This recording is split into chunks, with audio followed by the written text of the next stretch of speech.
Fenway and Hattie, Chapter 7. Later, food ladies in the eating place with the promising sounds of running water, noisy pots, and scraping spoons. Delicious smells are drifting through the house. It's all I can do to slurp the drool from my muzzle. Hattie and Fetchman charge in and gather around the table. I'm parked in the safe hallway, looking through the door, and I see a wonderful sight. Food ladies pouring tasty food into my dish, and it's rattling in. I jump up and run in circles. Yippee! It's supper time. Food lady sets my dish on the wicked floor. She takes her seat next to Hattie and Fetchman. My tummy is rumbling. I smack my chops. I can hardly wait. Hattie glances at food lady, then back at me. Fenway, she calls in a hopeful voice. I know the routine by now. I cock my head and I put on my most pathetic face. I whimper and moan, please, oh please, Hattie, I'm so hungry. Hattie turns to food lady. She wants to bring me that dish. No, food lady says. Fetchman shakes his head. Training, he says. What's wrong? Hattie's supposed to get up and serve me my food out here in the hallway. I whine some more. Hattie, Hattie, oh please, Hattie, please, please, please. She's gazing at Fetchman, then food lady, then back to Fetchman. She looks desperate. She wants to help me. What's going on? I cry and whimper and whine again and again and again. I even roll onto my back and moan. Oh, why isn't anybody feeding me? There's only so much suffering one dog can take. It's hard work. I keep whining and moaning while my humans finish eating and put everything away. Hattie acts like it hurts to look at me. The feeling is mutual. Just when I'm ready to give up, Hattie walks out of the eating place and over to the front closet. I spring up to see what's going on. She's holding her backpack and something even better, my leash. Good thing I showed up. Fetchman grabs jingling keys. Food lady reaches for her purse. This can only mean one thing. We're going for a ride in the car. Whoopee! Fetchman and food lady are chattering up front. Me and Hattie are cuddled in the back. She speaks to me in a quiet voice, like she's telling me a secret. She pets me over and over. My nose detects a fabulous scent in her backpack. There's no doubt about it. That thing is loaded with treats. Hattie's obviously planning to give them to me. I can't stop licking her face. This is the way it's supposed to be. My Hattie is back. When the car stops, I barrel out the door, ready for all the fun we're about to have with those treats. And when I search around the parking lot, there's more excitement right in front of my eyes and my nose.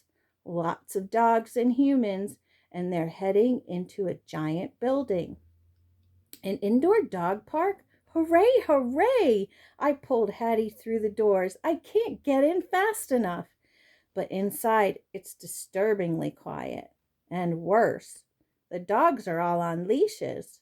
What is this place? I say as we approach a yellow lab. After we politely sniff each other's bums, he tells me his name is Lance.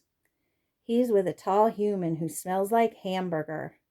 Dunno, dude, he said, but then I rarely do. Well, it's going to be wonderful, I say. He gazes at me blankly. Huh? I nuzzle Hattie's leg. This is my short human. Her backpack is full of treats. He perks up. Treats? Awesome! Food lady and Fetchman are speaking with some other humans. One of them is tugging the leash of a basset hound who looks like he wants to run away. Does he know something I don't? We introduce ourselves. His name is Rocky. This place sure is curious. It must be explored. Nose to the floor, I lead Hattie from corner to corner, intoxicated by the amazing aromas. Every single inch of space smells like dogs, all kinds of dogs. I detect whiffs of schnauzers and boxers and poodles and every other breed I can imagine, even more than I've ever smelled before. Has every kind of dog in the world been here? Talk about a promising sign. This place is probably the best indoor park ever. Indoor dog park ever. Or maybe even dog heaven. As I continue to sniff, I discover something even more incredible. Treats! And not just the delicious kind in Hattie's backpack. Wowee! It's a smorgasbord of dog treats. Cheesy, livery, beefy. The smells are totally overwhelming. I pivot and jump on Hattie's legs. This is going to be mind-blowing, I bark. I can hardly wait till the fun starts. She looks around uneasily and shifts her backpack to her other shoulder. She smells nervous. Why isn't she more excited? And more important, why isn't she handing over the treats? Suddenly, I notice that one human is striding toward us very purposefully, like maybe she wants some treats too. Well, she's going to have to fight on her hands, or maybe not. The one human's energy is friendly, yet her posture is telling me to stay on guard. A bad combination. She starts talking, and Hattie's treating her like she's very important. She says that mysterious word, training, too. Hattie grips the leash tighter, like she wants to keep her loyal dog close. There's something puzzling about this one human. Besides the fact that she smells like the same wonderful combination of dogs and treats as everything else in this place. All of a sudden, she turns and begins talking to everyone like she's in charge. And the humans all fall for it. They go quiet, staring at her with rapt attention. The dogs, not so much. Rocky digs his hind claws into the floor like he's being dragged into the vet's office. The roundest beagle I've ever seen turns to me with noticeable effort. Did I hear something about treats? I bounce on my paws. You bet, I say. Tons of them. I smelled them with my own nose. Good, I'm starving, she says. But there better not be any work involved. I don't do work. I gaze at her, bewildered. She tells me her name is Sadie. The one human keeps on talking, the humans keep on listening, and the dogs have no idea what's going on. Do the humans expect us to just hang out and wait patiently? It's the very definition of impossible. All the dogs start barking at once. I want to go home, Rocky howls. Lance jumps on his human's legs, nearly knocking him over. Where are the treats? He barks. I hope I won't be expected to run around or hop over anything, says Sadie, sprawling out and yawning. That's not how I roll. Hold on, you guys, I say. I have a good feeling about this. Rocky stops howling and eyes me with suspicion. Who died and made you alpha dog? I sink down. Nobody. I mean, let's give it a chance. A chance, Sadie said, nodding at the anxious-smelling human standing next to her. Honey, it's obvious you haven't been around very long. The one human says a magical word we all know. Treats. Every single ear perks up. I spring up, my tail going nuts. See, I tell the others. It's about time, Sadie says, struggling to push herself onto all fours. Huh? Says Lance. Sure enough, the humans produce treats. But for some reason, everybody's focused on the one human instead of the dogs. The dogs begin jumping and sniffing at the closed fists. Given the totally unfair height advantage, the humans win, for now. The dogs begin jumping and sniffing at the closed fists. Given the totally unfair height advantage, the humans win for now. I turn to Hattie, who's clutching a handful of tasty little nuggets. Her face is glowing with excitement. Ready? She asks. I'm so ready, I bark, darting back and forth. She leans over and holds out her fists. Fenway, sit! I leap up as high as I can, my nose going crazy. Those treats are in there all right. The meaty fragrance is undeniable. I nip and nip, but Hattie's hand remains closed. Why aren't those treats dropping into my mouth? Hattie's excited face is unchanged. She speaks again. Ready, Fenway? Sit, sit, sit. I'm so ready, I jump and jump, my tail going berserk. Come on, why aren't those treats coming? Hattie's cheeks droop, so do her eyes. Is this some kind of game? It isn't very fun for either of us. Hattie seems almost as upset as I am. Fetch man puts his hand on Hattie's back. Food lady nods at her reassuringly. I'm about to ask why she's the one there reassuring when our heads turn toward a commotion on the other side of the room. Lance is jumping and pawing his human. Yo, buddy, where are the treats? He barks.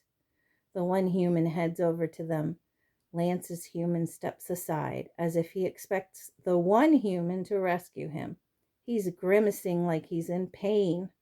Or perhaps he's afraid of what's next. Lance turns to the rest of us. What are you looking at? The one human stands over Lance, stares straight into his eyes, and something changes. His face becomes completely focused. He gapes at the one human like she's a ham bone. Sit, she says. He plunks onto his bum. And voila, a treat falls into his open mouth. It's beyond impressive. But it's not over. Stay, the one human says, holding out her arm. She steps back. Lance waits, completely still, eyes glued on her as if in a trance. Another treat sails over and, nice grab! This happens a few more times. We're all thinking about the same thing. It can't be that easy, but nobody has the guts to do anything about it. Or do they? I turn to Sadie, then to Rocky. Just watch, you guys, I say. I totally have this. I swivel back to Hattie. Yo, buddy, where's my treat? I bark, jump up, and paw her legs. She jerks away. Fenway! I can feel rather than see the attention. Come on, where is it? I bark again, charging at her. Right on cue, the one human comes over. One sniff reveals that she has treats too. She hovers over me, her body tall and dominant. Sit, she commands. Talk about intimidating. My hind legs crumple. I sink onto my bum. She looks into my eyes. Stay, she says, extending her arm. I freeze in place. I want to hop up and grab those treats, but her strong gaze and powerful energy are warning me not to. The one human takes a step. I'm still as a statue. Work it, work it, work it, and bingo! Chomp! The treat's in my mouth, and wowee, is it ever yummy. Really, this game is too easy. Apparently, the one human's not very smart. When it's dark outside, we're back at home. I'm curled up in Hattie's cozy bed. She's smelling minty and subdued. She quickly kisses my front paws, then begins brushing my fur. I sigh happily with each luxurious stroke. I snuggle against my Hattie's chest, ready to melt into a pool of delight. But something's different. Instead of singing best buddies, she's talking in that same quiet, serious voice she used before. She's telling me to pay attention to something important. But what?